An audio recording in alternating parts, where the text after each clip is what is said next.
welcome to the first episode of FreeBaseball Pod. My name is Will, and alongside me is my good friend Andrew, and we have a great show coming your way with some Hall of Fame talk, and then Andrew and I will give our top 3 breakout candidates of the 2022 season. But before we get into all of that, it's only fitting that Andrew and I introduce ourselves. So my name is Will Talent. I'm 19 years old. I'm from New Jersey. I'm a communications major in my second semester at Fordham University in the Bronx. I started liking baseball around 2008. I'm a diehard Yankees fan. My parents used to have season tickets until about 2017. So that was always a great opportunity. I used to get to see the Yankees every Sunday home game, that is. And it really made me fall in love with the game. I got to watch the 2009 World Series. Lots of great memories. I'm always ready to make more. Now, Andrew, why don't you tell the viewers a little about yourself? So I'm Andrew Mendez. I'm 19 years old. I'm from New York. I'm currently a freshman in my second semester studying sport management at Farmingdale State College. So I've been a baseball fan since 2010 when I started watching the Yankees. I was 7 years old. And ever since then, it's just been a passion of mine following baseball. So the reason Andrew and I are doing this is because we love to talk sports and sports in general. It's a passion of Andrew and I. And whether that sport is baseball, football, basketball, or whatever, it doesn't matter. We love talking about it all. But baseball is, of course, is on top of that list. As if it wasn't, we wouldn't be doing a podcast about it. But during the fall, Andrew and I, we decided to take our discussions from the PlayStation party into the podcast world. We wanted to connect with other baseball fans and share our passion for baseball with others and create our own community. Andrew is now going to explain what to expect from this podcast. Andrew? So we're going to have obviously a lot of different things to talk about on this podcast. We're going to have baseball news discussions. We're going to revisit some various baseball topics from the past, some old stories, might possibly have some special guests. And then we're going to have some segments: who's hot, who's not, bold predictions, weekend previews, maybe some baseball reference mini games. And then we're going to have a trivia segment coming at the end. So stay tuned for that. Lots of action there, Andrew. I'm so excited. I can't wait to get this rolling. But enough about us now. We're going to cycle into our first segment about the newest member of the Baseball Hall of Fame, David Ortiz. Now, Andrew, I was a little surprised that anyone reached the 75% threshold based on the controversy surrounding this year's ballot. I had a feeling Barry Bonds and Roger Clemens weren't going to make the cut, even though I personally believe they should be in. However, I did see Ortiz making it in eventually, not in the first year, and we'll get into that a little more, but definitely in his second year and maybe after that. I definitely saw him as a Hall of Famer, but not his first year. Yeah, it's interesting with Ortiz because you obviously have the positive tests back in 2003. That was important in 2009. So, there's some speculation with that, whether he should be in when you don't let guys like Bonds, Clemens, A-Rod, Manny in. But obviously, Ortiz had the resume. 20 seasons, first 6 with the Twins, last 14 with the Red Sox, 10 All-Star games, World Series MVP, ALCS MVP, over 500 home runs, 931 career OPS. I mean, the guy, he definitely deserves to be in the Hall of Fame. But he obviously did not get more than, what did he get, 78% because of, PDs. Absolutely, Andrew. Ortiz surely has numbers to back his Hall of Fame case. He was a 10-time All-Star, 7-time Silver Slugger. He was a winner of 3 different World Series back in 2004, 2007, and 2013, all of which came with the Red Sox. And he also won the ALCS MVP back in 2004, and he was the World Series MVP in 2013. He was a career 286 hitter, and he tallied 2,471 hits to go along with 541 career home runs, 1,768 RBIs. He had, like you said, Andrew, a very impressive career, 931 OPS. And the reason for this skepticism, Andrew, as you said, there was a positive test back in 2003 that surfaced in 2009. But the controversy with Ortiz is not as immense as it is with Clemens and Bonds and Sosa and Rodriguez. We can keep going because that era of baseball is now up on the ballot for Cooperstown. So regardless of everything that's surrounding Ortiz, like we said, with the PEDs, he's one of, if not the greatest DH of all time. And Cooperstown is definitely where he belongs in my opinion. And I mean, one of the things was like Big Papi, he definitely built this nice guy image around him. And as we know, Oh yeah. they like to vote for guys they like. Bonds, Yeah, Clemens. they like to vote for guys that give back to the community. Ortiz is definitely doing that. Yeah, it's basically, as I would describe it, a popularity contest, Hall of Fame voting. I don't really. Yeah, you could say that. You could definitely say that. But when someone is trying to mend their image, that's going to give them some more votes. And Ortiz is definitely doing that. So Ortiz received 77.3% of the vote. And that is definitely more than enough to get enshrined into Cooperstown. That's 2.3% higher than the 75% threshold that you do need to get inducted. Now, alongside Ortiz, there were 6 other inductees that came on 2 separate ballots. Andrew, who were those 6 other inductees? So we had 6 other guys from the today's game ballot. Tony Oliva, who's an 8-time All-Star for the Twins in the 60s and 70s. Buck O'Neil played for the KC Monarchs, and he was the first African-American coach in Major League Baseball history. Minnie Minoso, who won 3 Gold Gloves, 13-time All-Star, and over 2,000 hits. Jim Catt, who played 25 years, 16 Gold Gloves, and a 3.45 career ERA, with 3.41 FIP. And also Gil Hodges, who's obviously notable, mostly for his years with the Dodgers, first baseman, 370 career home runs, and he also was manager of the 1969 World Series Mets. Yep, that is your 2022 induction class. A lot of big names on there. Andrew, Minnie Minoso, as you said, Gil Hodges, all of them are notable, as if they weren't, they wouldn't be going to Cooperstown. So congratulations to everyone that got inducted.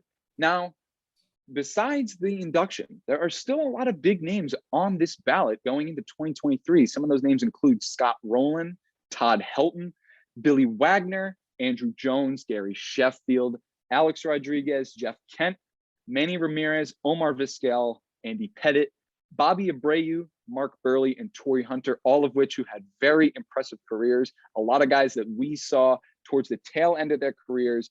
Nevertheless, they were still very exciting to watch. And some of them definitely can make a case for making it into Cooperstown. Some of them definitely make a case as to why they shouldn't be. But Andrew, who do you think belongs in the Hall of Fame out of that list that I just read off? Well, obviously, the obvious one, everybody knows, probably the greatest baseball player of all time, Barry Bonds. Everybody knows the reason why. It's PEDs. He also wasn't a great guy to know media. But when you look at the stats, most home runs ever, 7 MVPs, some insane stats, some of them just like 609 OPS in one single season. That's insane. 49% of his career hits were extra base hits. But it's been a long debate. I mean, I think people have heard enough about it, but Barry Bonds should be in the Hall of Fame, and I think he will eventually. But what do you think? Andrew, I definitely agree with you. As I said in the beginning of the show, I believe him and Clemens should make it into the Hall of Fame because the mission statement for the Cooperstown says it all. In the mission statement, they want to preserve the history of baseball, and what Bonds, especially Bonds, no discredit to Clemens, he has the most Cy Youngs of all time, but Barry Bonds is the home run king, steroids or not. You have to acknowledge that. That is a major, major record in Major League Baseball. And by just letting him just go by the wayside, letting him fall off after 10 years on the ballot, it just doesn't do the correct justice to everything that he accomplished in Major League Baseball. Yeah, exactly. Like what you said. Like they have stuff of him obviously in the museum, but they don't have an actual plaque. Exactly. It doesn't do the justice. Yeah, exactly. Roger Clemens too, obviously. We didn't talk about him, but he won 7 Cy Youngs, most ever. So he deserves to be in also. But those two guys, it's just, I don't know. It's tough. It's definitely tough. You look at the cheating, they put them in. Are they condoning cheating? If they don't put them in, then they're neglecting history. So it's definitely a very tough subject to come up with. Bonds and Clemens, of course, have fallen off the ballot. But before we wrap up our Hall of Fame segment, one more thing. Andrew and I are. Go ahead, Andrew. Like we mentioned how he's a bad guy. Bonds, he cheated. But there's I wouldn't call him a bad guy. It's just, you look at Ortiz, we just said he's mending his image. Bonds hasn't really done the work that Ortiz has done to be that image. Yeah, but like there's guys who are not great guys that are in the Hall of Fame. Like Ty Cobb, Yeah. look at some of the stuff he's done, and I don't know. I mean, you can name off a bunch of Oh, guys listen, we're Barry that, Bonds. you can name off a bunch of guys that shouldn't be in the Hall of Fame because of things they did off the field. But Bonds and Clemens, at the end of the day, Bonds and Clemens need to be in the Hall of Fame in some capacity. Mhm. Absolutely. So now, before we wrap up this Hall of Fame segment, Andrew, who's a guy that you see that is still on the ballot for 2023 that gets that Cooperstown call, whether it be next year or in the years to come? The guy I think who's on the ballot right now, who should have been, in my opinion, a first ballot Hall of Famer, is Billy Wagner. I don't get 7-time All-Star, 1-time reliever of the year, obviously overshadowed, played in the same era as Mo. But the And stats, Trevor Hoffman, too. yeah, Trevor Hoffman. The stats say it all. 2.31 ERA, 900 innings, 11.9 Ks per nine. That's the best ever of players who've thrown at least 900 innings. His ERA, like it's right. His ERA is right next to Mo. Mo had a 2.21. Wagner was 2.31. Played 16 seasons or 400 saves, but only 51% of the vote. And one of the reasons for that is probably the low innings total. Didn't reach 1,000 innings, and also he never really had postseason success over a 10 ERA in about 10 innings pitched. But when you look at this guy, like just look at his stats. I don't get how he's not a Hall of Famer. I 100% agree with you there, Andrew. Billy Wagner, like you said, overshadowed by two of the greatest relief pitchers of all time, not in the Hall of Fame yet, sixth all time in saves at 422. I mean, Andrew, this guy has to get in eventually. I'm shocked that he is still flirting around the 50% mark, as you said, 51 in last year's total. I mean, we need to see a jump. This guy was incredible. He was good for a very long time. He had that 5-year prime, 5 to 6 year prime that most voters look for, but he also excelled towards the end of his career as well. I find it very baffling that he's not in yet, and I hope we see him in there soon. Absolutely. Now, who's the guy that you think should be in the Hall of Fame? Stetson. Now, my guy, after reading off that list, it was tough to narrow it down to just one. I see a lot of deserving guys on there. But one guy that I've really taken a particular closer look at over the last few years, because I watched him when he was at the tail end of his career. As we mentioned, a lot of these guys that are on the ballot, we saw at the tail end of their careers.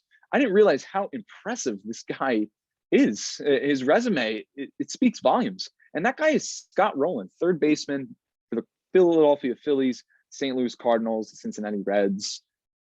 Scott Rowland, just unbelievable. 2,077 hits, 316 home runs, and an 855 career OPS, which is very respectable, especially for someone who wasn't known to swing the bat. Rowland, he wasn't known for the bat at all. He was an elite defender, probably one of the better ones that we've seen. He was a 7-time All-Star, 1997 NL Rookie of the Year. He won 1 Silver Slugger in 2002, but he had 8 Gold Gloves. 8. That is a long time to lock down at any position and be consistently at the top of the fielders. Not even forget the hitting, as we said, forget that. To be the best defender at third base for that long is incredible and deserves a lot of acknowledgement. And now those hitting stats, they just pad how good of a defensive player he was. He also won a World Series in 2006 with the Cardinals. And this year he received 63.2% of the vote, which was a jump from last year. So he's making strides as the years go on. I believe he is on year 5 or 6. So he has some time. He's about 4 or 5 years left in that 10-year gap of eligibility. So I can definitely see a possible induction, maybe even next year. It really depends. We'll break down the ballot of first timers in a little bit. But with the names that are coming on next year, I think you got to show some love to Rowland. Hopefully get him up to 70, and then the next year get him in. But Scott Rowland, he deserves to be in there without a doubt. Well, I absolutely agree with you. Scott Rowland, for a guy who played third base, wasn't even known for his bat. Was a 8-time Gold Glover. He had 11 seasons with over an 800 OPS, 4 with a 900 plus. The stats, they say it all. They do. They like I said in the beginning, they speak volumes. They really do. 14 seasons with defensive runs saved, or average 14 defensive runs saved per year for the last 9 years of his career. I mean, that's something we don't really even see that much now. Now, granted, there are a lot of good fielders, but 14 defensive runs saved is a very undervalued stat. That's incredible. Yeah, I mean that's like Andrelton Simmons level. It is somewhat near it. It really is. Like we said, there's not that many guys that put up numbers like that. So Scott Rowland, Billy Wagner, they definitely need to get enshrined, whether it be next year, the year after, get these guys in the Hall of Fame. They dominated their era. Even if they weren't the best player at their position, they definitely have the numbers and the resumes to back it up. So before we switch gears into our second segment, we're going to read off some of the first timers on the 2023 ballot. A lot of guys that, Andrew, you and I watched a good bulk of their career. So here we go. Let's read off some names for the first ballot guys in 2023. So Andre Ethier, outfielder for the Los Angeles Dodgers. Carlos Beltran, switch hitting outfielder with a lot of thump off the bat, played for multiple teams in a very long career. We'll get into his situation in just a moment. Stephen Drew, former Yankee. Joaquin Benoit, very solid relief pitcher for the Tigers and the Padres. Houston Street, another very good relief pitcher for the Padres and for the Angels and Rockies. Joe Blanton. Adam Lind, left-handed thumper off the bench later in his career, first baseman primarily for the Toronto Blue Jays. Jonathan Broxton, Big Brock, 6'7", big frame, big relief pitcher. He threw gas, really fun to watch. Glenn Perkins, left-handed closing pitcher for the Minnesota Twins. Here's a good one. Chad Qualls. Chad Qualls found his way onto the ballot. Good for him. And the grilled cheese, Jason Grilli. Now, Andrew, I honestly, watching all of these guys growing up, they definitely had some good moments. And if they didn't have good moments, they wouldn't be on here. But I don't see any of these guys making it in their first year. And I definitely don't see a majority of these guys making it past year one. Yeah, no. I mean, next year, pretty bad class. Not Beltran, I would like to predict gets the most votes of any of them, but at this point, we don't even know how many years he's going to stay on the ballot. Probably maybe. Yeah, like I was saying, that's a tricky situation, Andrew. Yeah. You know, everything's circulating in his last year. With the Houston Astros, goes out on top, wins a ring, gets tied up in the scandal, and not just tied up, but it was reported back a couple years ago that he was one of the main guys driving forces in that scheme. So his Hall of Fame case is definitely in jeopardy just for that. But nevertheless, great player, another former Yankee on there. But I think he stays on the ballot. I think he's the only guy that stays on the ballot. But I just don't see him getting in. Yeah, just to mention another few names, Jared Weaver, also Jacoby Ellsbury. Just guys, it's not guys with good years, just not. They weren't good for long enough. Yeah, obviously Jacoby Ellsbury had that one legendary 2013 year, but and then made a lot of money after it, and that was pretty much it. Not a career worth getting 5%. No. So now we're going to move on to our next segment. We're going to give our top 3 2022 breakout picks. So I think everybody knows what breakout pick is. Somebody who thinks going to take a leap forward next year, really make a name for themselves. So the first guy I have here is catcher for the Toronto Blue Jays, Alejandro Kirk. He's 5'8", 265 pounds, signed out of Mexico by the Blue Jays. He's 23 years old, right-handed hitting catcher. Debuted in 2020, and he was amazing to start with over a 900 OPS, but only 25 plate appearances, so very, very small sample size. He only played 60 games in 2021 because of a hip injury. He's currently the backup catcher behind Danny Jansen, who is a very good catcher, one of the best in the American League. But I do think that if he really does well this year, he'll steal some playing time from him. He finished 2021 with 8 home runs, 764 OPS, so all right. He was the number 70 prospect on Baseball America prior to 2021 because he was great in the minors.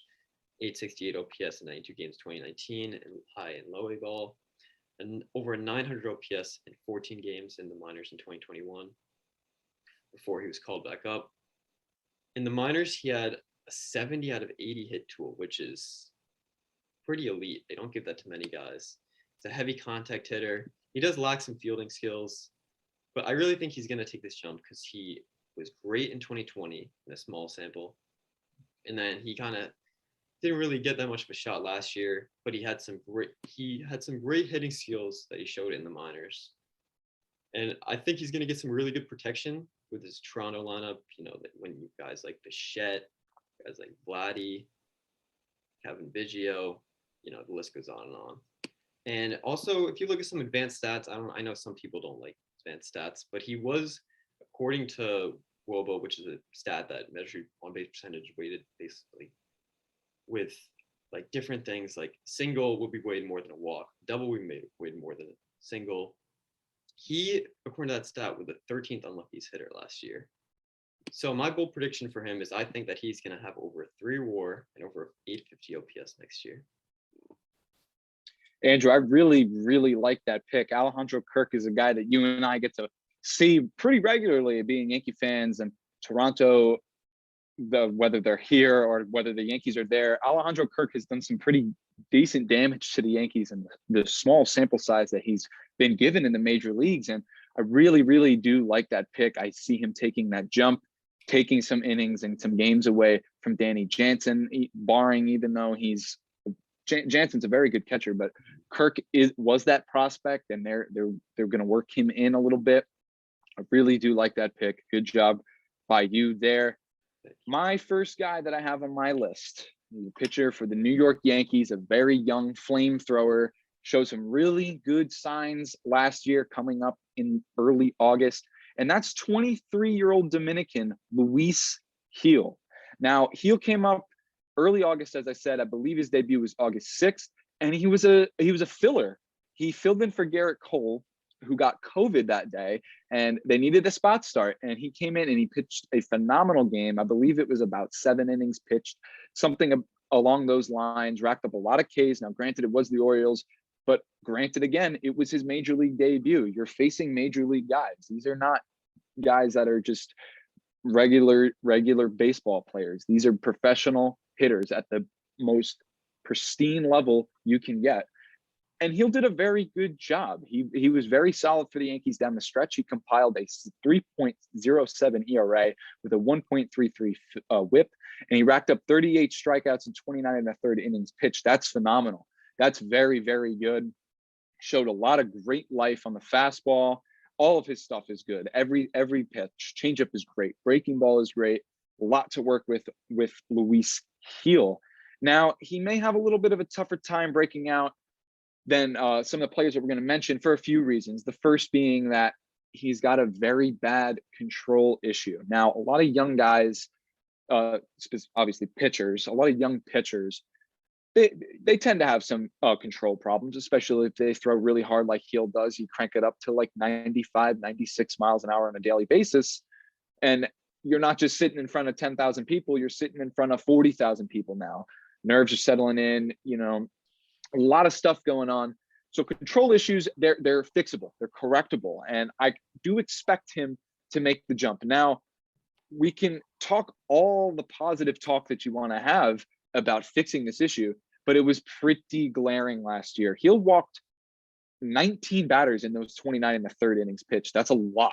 That is a lot of free bases for opponents. And 7 of those walks came against the Blue Jays in September. And that's not, you can't have that, especially in a game in September. It's going to have a lot of meaning. It did for the Yankees. Fortunately, they were able to recover. They did lose that game. A lot of free bases, a lot of free runs just sitting on the bases there. Something that really needs to be fixed. But as I said, that is a fixable thing. You give him more innings, you give him more time. It's something that you'll see improve. Now, the second reason I can see Gil having a little bit of a tough time taking that leap is the depth that the Yankees have in that 5th spot, that 4th spot around there in the rotation. They have a lot of guys that can be those 4th and 5th options, those guys including Nestor Cortez Jr. He had a phenomenal season first time really being a starter instead of coming out of the bullpen. Absolutely incredible. That's a guy he has to compete with. Domingo Germán, who has had really good seasons, 2019, 2020, he was suspended and then he came back and he kind of picked up where he left off. He wasn't as good as he was in 2019, but he was still very effective for the Yankees, especially down the stretch. Those are two experienced MLB pitchers that he has to compete with. And then he has to compete with the own guys that he's competing with in AAA, including guys like Clark Schmidt, Devi Garcia, both guys that were either injured or they just had down years. Something was wrong. Something wasn't clicking. That's why they didn't get as much time as a lot of Yankee fans anticipated them getting. But once again, those are guys that he has to compete with to get that spot. Now, one of them is going to get the 5th spot. The rest are either going to be in the bullpen or they're going to be in AAA. And I could see he'll be in one of those guys in AAA so he can get those starter innings. And he's one of the younger ones. Like I said, he's only 23. So he's got time. He's got time on his side, definitely. And the final reason is the Yankees' free agency pursuits. They're always in on somebody in any facet. Starting pitchers, the Yankees are always looking for starting pitching help. They're always looking for it. And they're specifically linked to Carlos Rodon, free agent for the Chicago White Sox, had an outstanding season, flirted with a perfect game, settled for a no-hitter. He was non-tendered in 2020. Just a great rebound season for him. He's going to get a lot of money. Someone's going to pay him money to be a 3 guy, to be maybe a 4, depending on wherever he goes, maybe a 2 in that rotation. The Yankees were interested in him pre-lockout, and I would anticipate them having that same interest post-lockout. He would be a very solid arm for the Bombers to have in that rotation to back up behind Garrett Cole, Luis Severino, Jordan Montgomery, Jamison Tyon. They just have an incredible depth over here. We're here in the Bronx. And like I said before, I would not be shocked if Heel starts the year in AAA, but I do expect him to get some innings with the major league team. So keep your eyes out for Luis Heel. Mm-hmm. Absolutely will. I think he has very big breakout potential, but I'd have to say I don't completely agree that I think he will break out next year just because, the walks is a very big issue. Like, he had one of the highest, I think the highest walk rate in the minor leagues. He does have nasty stuff, can reach over 100. He's got that nasty slider and great change that I think reached about like 90. But yeah, I could see it. He was one of the Yankees' top prospects. So it's a decent pick. Not saying I agree, but I could see the breakout next year. So now on to my next guy, which is one of my favorite players in the league. He's very exciting to watch. Relief pitcher for the Chicago White Sox, Garrett Crochet. 6'6", 230 pounds, very lanky guy. He was picked 11th overall in the 2020 draft by the White Sox, which was a very short draft, obviously, due to COVID. And he never got to play in the minors because of COVID, so he just went straight to the majors. And he was called up in September, and he threw 6 scoreless innings, touching over 100 easily every single time. He was ranked 56 prior to 21, 56 on the top 100 list by MLB.com prior to 2021. He's given a grade 80 fastball, which I just mentioned before, which is not given to a lot of guys. He was given grade 60 on his slider, which he allowed a 141 batting average against and a 126 expected batting average against in 2021, which is 23rd among all pitchers who threw a slider.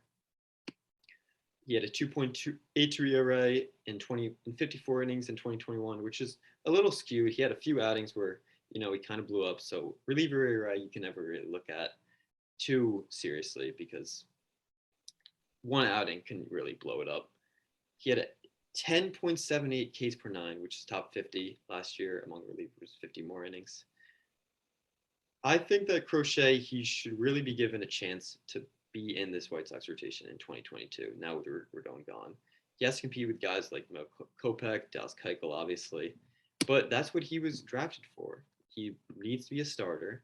He was a starter in college. He hasn't really gotten the shot because he had some injuries and been blocked by some guys. But like I mentioned, he has some shoulder soreness. Started college, flexor strained his elbow. 2021 playoffs that pulled him out of that wild card game. He had a back strain last year. But if they give him a chance as starter, I'll say that Crochet finishes top 10 in Cy Young voting this year. Andrew, I really do like both of your picks that you have right now, especially this one. I like this one even more than Kirk. However, I do disagree a little bit with him when you said he needs to be a starter because that's what he was drafted for. I don't necessarily think he needs to be a starter because he's very good in the role that he has now in the bullpen. But I would like to see the White Sox give him a shot, as you said, with Rodon probably leaving Chicago. It opens up a spot there, and he now, like you said too, he also has guys that he's got to compete with, Michael Kopech, Dallas Keuchel, good arms there on the south side. But Garrett Crochet, he's got filthy stuff. I like to compare him to Josh Hader. He has very similar tendencies to him. He gives me a lot of closing pitcher vibes. So if it's not broken, don't fix it. You know, you don't have to put him in the rotation at all if he's excelling in the bullpen. But regardless of that, he's a fantastic pitcher. I'm excited to see what role the White Sox have him in next year. But for now, my next guy,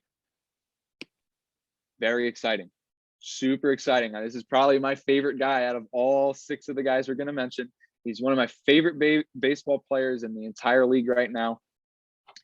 That is Jazz Chisholm, second baseman for the Miami Marlins. Now, Jazz was acquired at the 2019 trade deadline for starting pitcher Zach Gallen. At the time, Zach Gallen had really blossomed with the Marlins as a very young starting pitcher. I believe he was 23 when he was drafted, and it was a little bit of a questionable trade. But Jazz looks to be like the foreseeable, it looks to be like the shortstop for the foreseeable future for the Marlins. So overall, it really wasn't a bad trade, even for both sides. Gallen struggled just a little bit last year, had a phenomenal 2020, but still very good starting pitcher. But we're not talking about him. Our main guy right now is Jazz. Now, Jazz is from Nassau in the Bahamas. He brings this type of flair and excitement that you don't get out of just any guy in the league. He's super fun to watch. Every time I turn on the TV and I see him playing, I got to sit down and watch. I just have to. Even pregame, you see him on his Instagram what he's wearing before the game. His outfits are they're phenomenal. They just scream like he's talking. He's strictly business. He's always ready to go. He's always playing the part, and he's got some crazy hair too. He's got the blue braids. He really plays the part that you got to have being the shortstop in South Beach. And last year, he's heading into his age 24 season this year. And he wasn't really talked about in the National League Rookie of the Year discussion last year, despite having a very impressive rookie season at the age of 23. He slugged 18 home runs, 53 RBIs in 2021. He can also fly around the bases, as he was just 2 home runs short of reaching that 2020 mark. He swiped 23 bases in 2021. The slash line included a 248 batting average, a 303 on base percentage, with a 425 slugging percentage, and a very respectable 728 OPS. And now he's primarily a second baseman, as I said when I introduced him, but expect him to be the shortstop. Now, they have Miggy Rojas there. Miguel Rojas is a veteran shortstop. He's been around for a little bit now. I do expect the Marlins to give Jazz a little more time over there. I don't want to say they're pushing Rojas out, because he could be a really solid option defensively and at the bottom of the lineup for the Marlins. But we want to see what Jazz is going to do at shortstop. You went out and got this guy. He was a top prospect for the Diamondbacks. You want him to be your shortstop for years to come. So let's see. I want to see him get some more innings over there. And I really do think he's going to excel at his more natural position. And his life is going to be a lot easier now, as it was a little more challenging batting at the top of the lineup for the Marlins, as they didn't really have the depth in that lineup that you'd like, especially for a guy that swipes bags consistently. Now, Miami general manager Kim Ang, she went out and she made some pretty big acquisitions for that lineup this offseason, pre-lockout, of course. She went out and acquired utility man Joey Wendell from the Tampa Bay Rays. She also went out and spent $56 million for 4 years on former Brewers outfielder Avisail Garcia. And they also went out and got premier backstop, very good defender. He can also give you a little life off the bat. Jacob Stallings, they got him from the Pittsburgh Pirates. And the Marlins have also been linked to Nick Castellanos, free agent outfielder previously played for the Cincinnati Reds. Now, if the Marlins go out and get a Castellanos, that really, really makes Jazz's life a lot easier. You have a lot more run scorers, you could say, backing Jazz up for a guy that gets on base and he's able to create runs with his speed.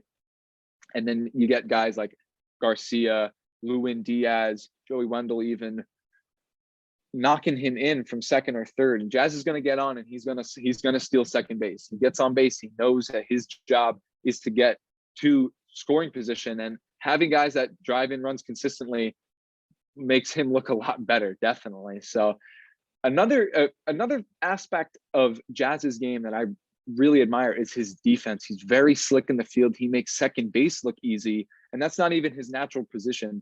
So keep an eye out for Jazz Chisholm as he gets the shortstop. But before we go to you, Andrew, I have one negative for Jazz in terms of not being able to break out, and that's the strikeouts. He strikes out a ton, and he doesn't walk enough to back up how many times he struck out, especially last year.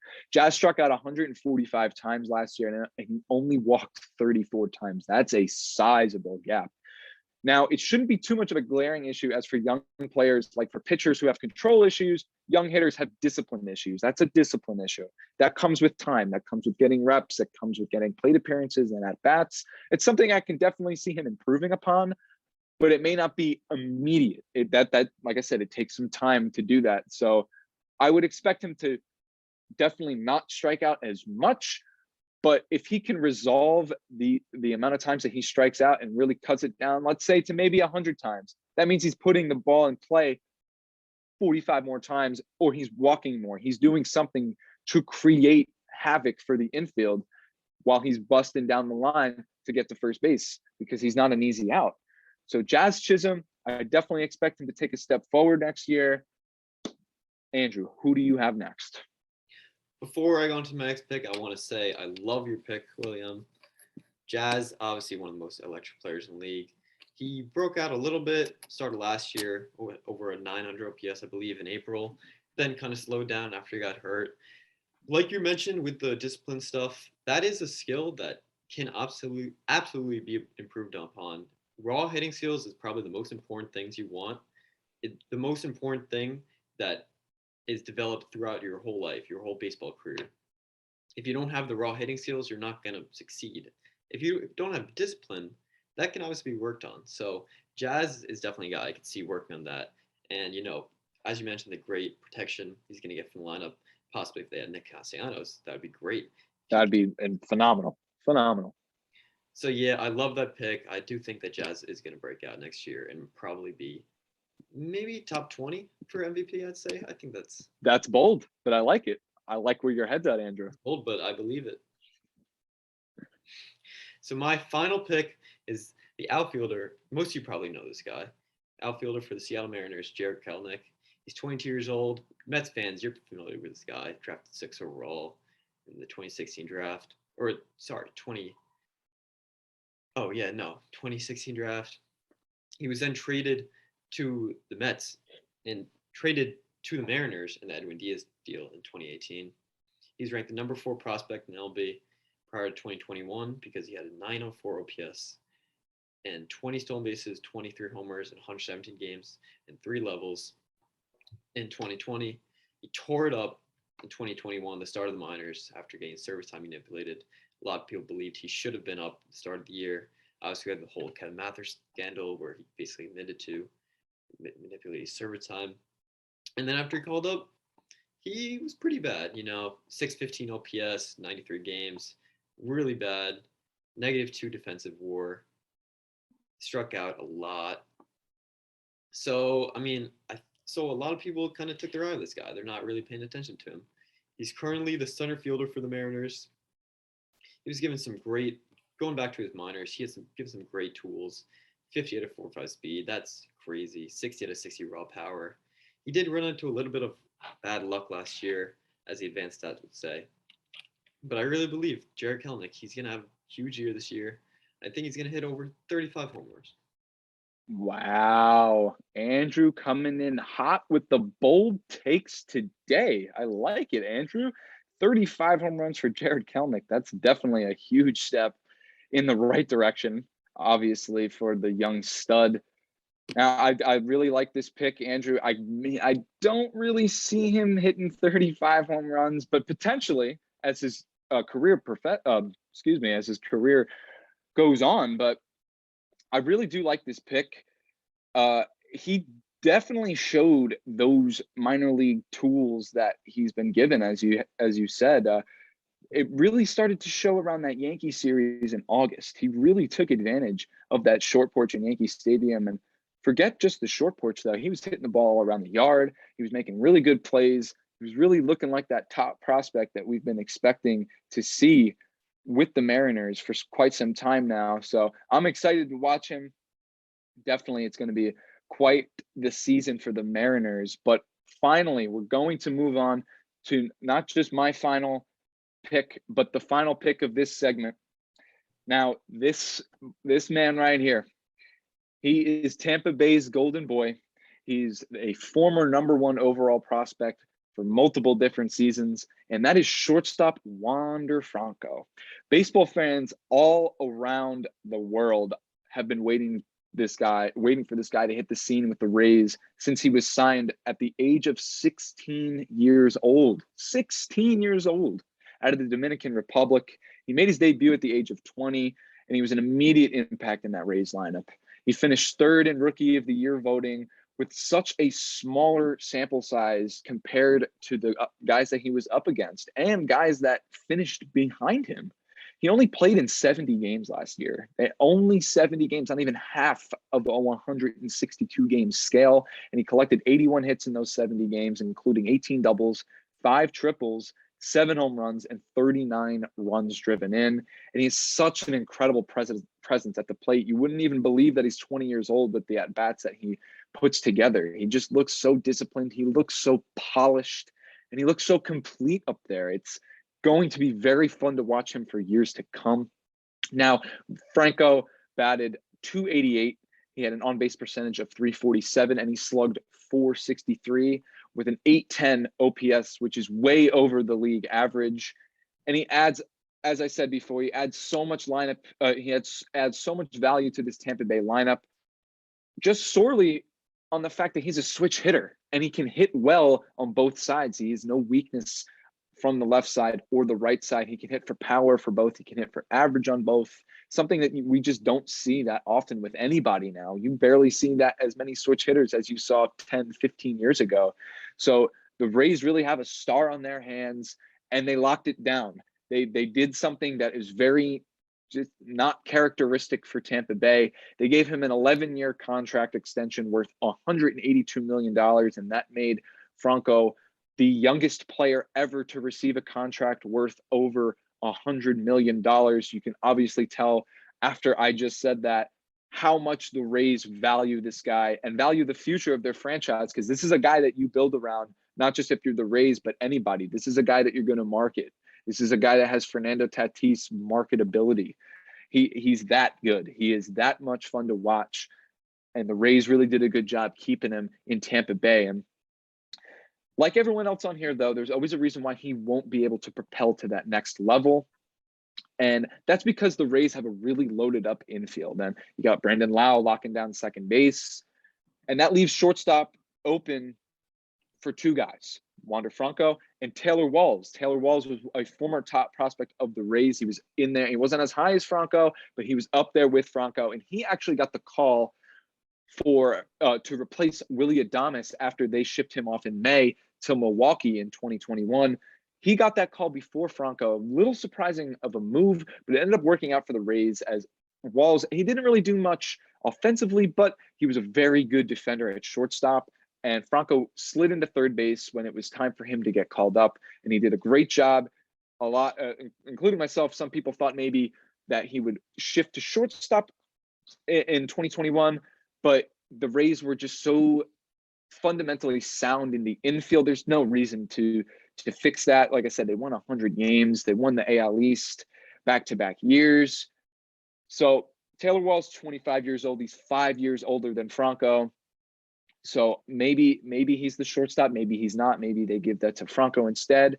But definitely expect Wander Franco to make a jump possibly be an all-star for the Tampa Bay Rays, as he will have 162 games, probably a little less, hopefully not too much less, as opposed to just 70. We're really going to get to see what this guy can do. He's got 25 home run plus potential. He sprays the ball all around the yard. As I said, he had had 5 triples and he had 18 doubles. He can go gap to gap, and he can use his wheels a little bit. He's very exciting to watch. I can't wait to watch this guy for years to come. I say that he's got Yankee killer kind of written on him, but nevertheless, he is going to be fun for the league. And that's going to do it for our segments. But before we go, before we wrap up, that's right. I'm sorry, Andrew. I do have some thoughts on Franco. Obviously, he's the golden boy, number 1 prospect. Been probably the most hyped up prospect since Vladdy Jr. a few years ago. Yeah. I think he's going to be one of the greatest shortstops of all time. Wow, that's 3 hot takes from you, Mendez. That's 3. I like it. Yeah, I mean, the tools this kid has, we saw like I think it was an 80 hit tool he had out of the minors. He showed some great power last year. I mean, well, in the playoffs, he had a few big homers. I remember that Red Sox series. Got the big contract already. I think he could have got a little bit more if he really shelled out, waited a year or 2. Probably could have gotten similar contract to what Fernando Tatis got. And yeah, I absolutely love this pick. I think Wander's gonna finish. I mean, I keep mentioning the MVP. I think he could finish top 7, top 8 this year. I like it. I can definitely see that at the young age. At the young age of 21, he's going to be entering his age 21 season. He definitely has that potential. Going to be very fun to watch. Andrew, great 3 picks from you. That was a very fun discussion. I can't wait to see what all 6 of these guys do in this upcoming season. Well, before we wrap up our first episode here, Andrew and I have a little trivia question for you, the viewers. So head over to our Twitter page, which is up on the screen below us here, and drop a reply for your guess. So, okay, Andrew, what question do you have for us today? So our question for today is, who holds a single season record for wins as a starting pitcher? Go to our Twitter to answer. First person to guess it right gets a shout out in the next episode. So let us know what you liked, disliked about our first episode. Obviously, we're just starting off, so we have to improve each episode. I don't have really any podcast experience. Will, you have a little bit, I know, with boredom. But so let us know. Yep, absolutely, Andrew. So head over to that Twitter, as Andrew and I said, and that's going to do it for our first ever episode here on the Free Baseball Pod. You have no idea how good it feels to finally put those words into a sentence. So for Andrew, I'm Will. Thank you for tuning in, and we'll see you in the next episode.